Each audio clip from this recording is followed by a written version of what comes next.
E aí, está preparado? Agora nós vamos falar do poder absoluto. Isso mesmo.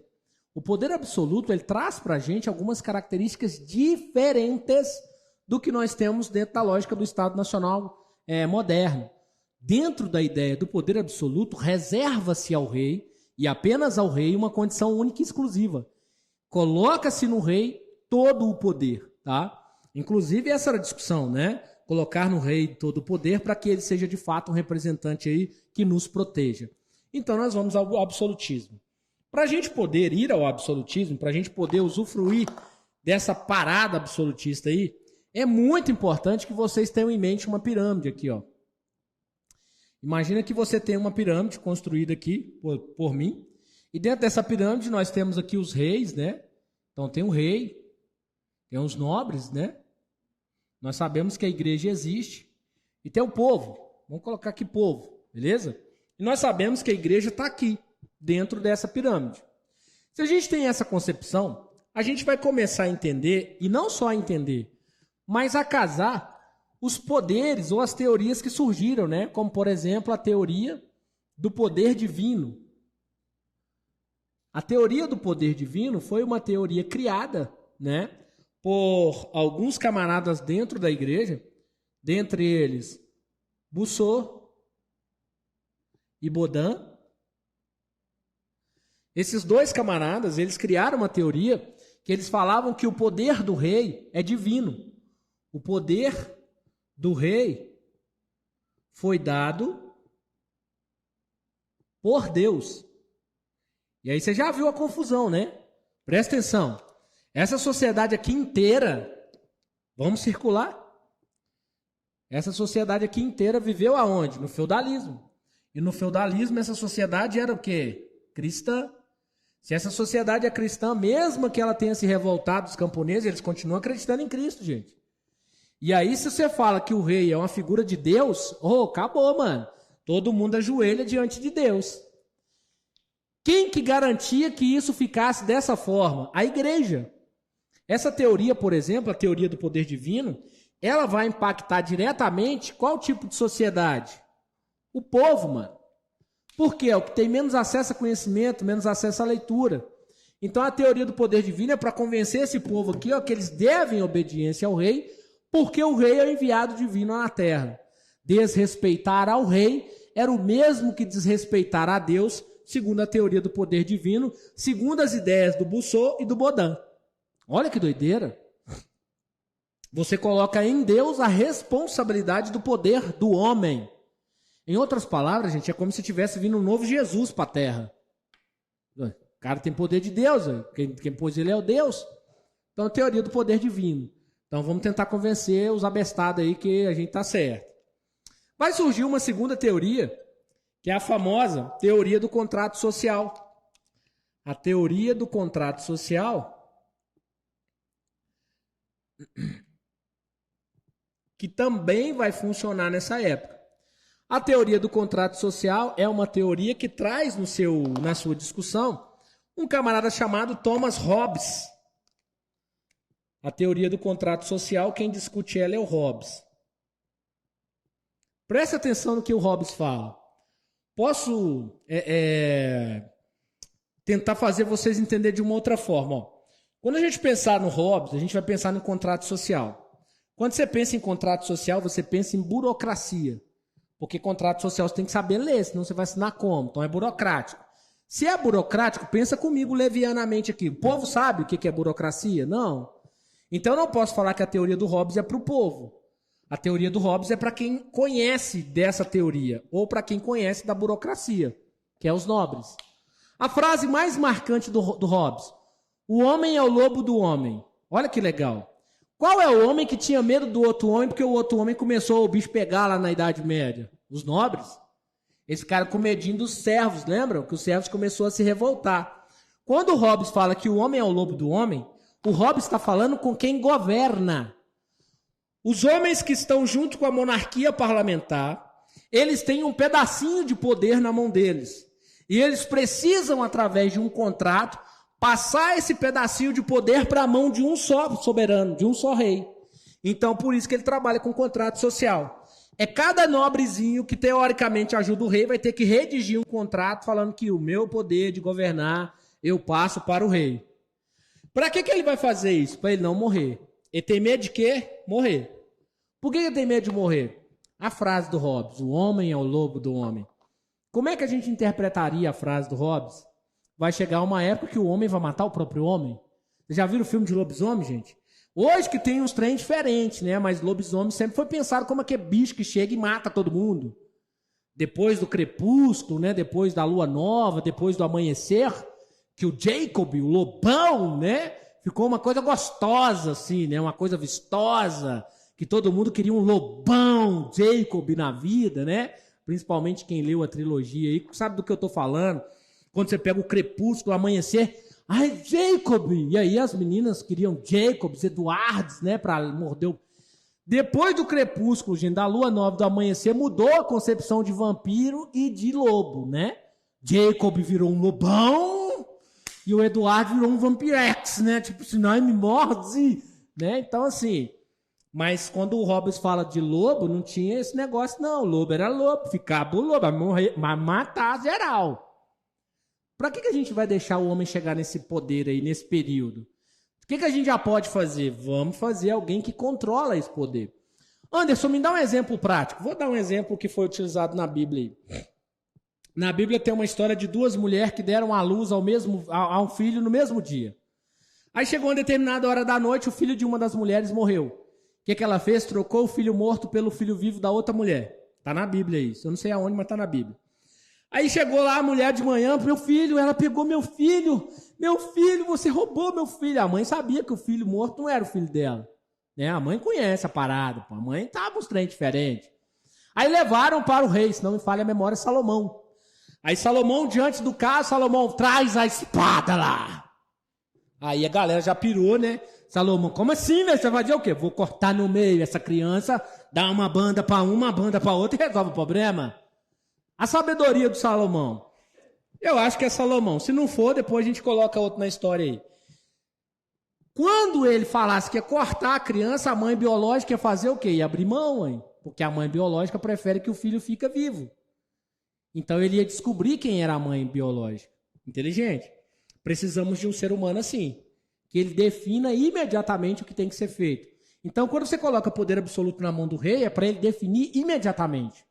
Só que aí tem uma outra questão e uma outra discussão que a gente poderia fazer. O rei soberano, ele se torna um tirano. Um tiranossauro rex. Sem dó nem piedade. Tudo que ele cria é para o outro, nunca para ele. Vamos pensar que o tiranossauro rex aqui, o rei, criou uma lei contra a traição. O rei se compadeceu. Ele acreditava ser muito ruim essa ideia dos homens traírem as suas esposas. E o rei, tomado de um furor, ele condenava todos os homens traidores à morte. Um belo dia o rei foi pego traindo a esposa dele, a rainha. Você acha que ele vai se matar? Isso é tirania. Você usa o poder contra alguém, nunca contra si mesmo. Vocês vão ver que é essa discussão que vai entrar lá na frente nos iluministas. Mas só para a gente abrir na cabeça. Então o rei vai se tornar soberano. E o rei soberano, gente, ele cuida de quem? Dos interesses deles, concorda? Então essa parte da sociedade aqui, ó, ela continua sendo o quê? Defendida. Como sempre foi, ó. Eu vou até colorir aqui, gente, por favor. Não vamos esquecer nunca isso. Essa sociedade aqui, ó, ela é benquista, né? É uma sociedade protegida. O primeiro e o segundo lugar aqui, ó. A parte baixa da pirâmide, até hoje, a parte baixa da pirâmide é que mais sofre. É que mais morre de Covid. É que mais morre de peste, é que mais morre de difteria, de falta de acesso, de educação. É a que não tem acesso à educação, é aquela que come mal. É aqui, tá aqui, ó. Entenderam? Tá complexo. Além da teoria do contrato social e da teoria do poder divino, vai ter um terceiro camarada. Esse terceiro camarada, eu vou colocar o nome dele aqui apenas, porque senão não vai pegar, Nicolau Maquiavel. O Nicolau Maquiavel, ele já escreve para o próprio rei, tá? Como assim, Anderson?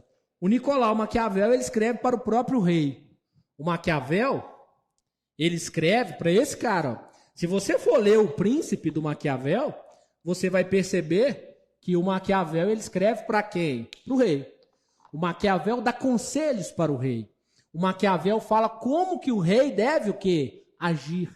O Maquiavel é ele que propõe quais devem ser as atitudes de um rei. Mas pensa. Por favor. Quando o Maquiavel escreve, ele não escreve para qualquer rei, tá? A realidade do Maquiavel era escrever para a Itália. O Maquiavel, que é italiano, gostaria de ver a Itália com um Estado nacional moderno, forte, centralizado. Pena que ele nunca viu e a sua ideia vai ir para outros reis. Dentro da lógica do Maquiavel, ele começa a tratar isso aí de outra forma. O Maquiavel tem duas máximas, né? A primeira máxima do Maquiavel, que na verdade aparece como uma pergunta dentro da sua obra, né? O Príncipe, é o que é melhor, ser amado ou ser temido, né? Maquiavel perguntava isso, o que é melhor? O que é melhor? O que é melhor? Maquiavel, conversando com ele, o que é melhor? Ser amado ou ser temido? Você já parou aí, já pensou muita coisa assim, o que é melhor? E aí Maquiavel pensou. Maquiavel mesmo responde, é muito melhor ser temido do que ser amado, porque quem ama, trai. Como assim, professor? Alô? Quem ama, trai. Professor, quem ama, trai. Professor, gente, o que é considerado uma traição? Se o seu inimigo fizer uma coisa contra você, ele está te traindo? Não, né? Ele é seu inimigo, ué. Se o seu amigo fizer uma coisa contra você, não é uma traição? E você entende que seu amigo gosta de você. Quem ama trai, moçada. Nossa, professor! Gente, alô, dói mesmo se aceitar mais rápido, tá? Então você está querendo dizer que eu não vou muito longe não, gente. Não quero fazer confusões nos relacionamentos. Mas você ama sua mãe, com certeza. A mãe é um ser divino. Inclusive, beija sua mãe todo dia que você pode dar um beijo nela, tá? Ser divino. Você já contou uma mentira pra sua mãe? Mentirinha, assim, mentirinha, coisinha pequena, assim. Mãe, vou dormir na casa da amiga. E foi dormir na casa do amigo? Coisa pequena, papinha, assim. Pois é. Qualquer mentira que você tenha contado pra sua mãe é um ato de quê? Traição. Ainda que você ache que não. Ainda que você reverbere comigo que não. E ainda que eu dê a você o direito da sua defesa, no final, se eu tiver provas daquilo que você falou, você mentiu. E se você mentiu, isso é uma traição, independente do tamanho dela. Agora para e pensa. Se o ser humano trai a mãe, já deu para... Termina a frase, mano. Por isso que a gente tem que se amar primeiro, para depois amar o outro. Para aquilo que o outro faz, não atingir a gente. É esse meu lema de vida, saca? É isso, não tem que ficar... Não, filho.